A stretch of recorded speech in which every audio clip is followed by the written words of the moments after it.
दशावतार या चित्रपटाची कथा जरी कोकणातील असली तरी व्यथा संपूर्ण महाराष्ट्राची आहे। आज आपण कुठे आहोत नि कुठल्या दिशेने चाललो आहोत हे वेळीच ओळखलं नाही तर आपण एका कडेलोटाच्या टोकावर आहोत हे दाखवून देणारा हा चित्रपट आहे। अशा शब्दात उद्धव ठाकरे यांनी दशावतार चित्रपटाची प्रशंसा केली आहे। एका शब्दात सांगायचं तर अफलातून पिक्चर आहे, अप्रतिम आहे। बऱ्याच वर्षांनंतर मी पूर्ण चित्रपट पाहिला ज्याच्यात सगळ्या गोष्टी परिपूर्ण आहेत। पहिल्या क्षणापासून जी पकड घेते कथानक शेवटपर्यंत काही सुटत नाही।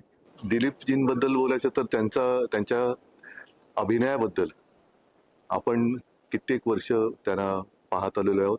जेव्हा कोणी त्यांना असं म्हणतं की तुम्ही या वयामध्ये असं काम करू शकता, मी तो उलट म्हणेन की ते या वयात जर असं काम करत असेल तर आणखी पुढे जाऊन काय काम करतील। आपण कडेलोटाच्या टोकावरती उभे आहोत आणि आत्ताच जर आपण काही केलं नाही तर आपला कडेलोट हा अटळ आहे।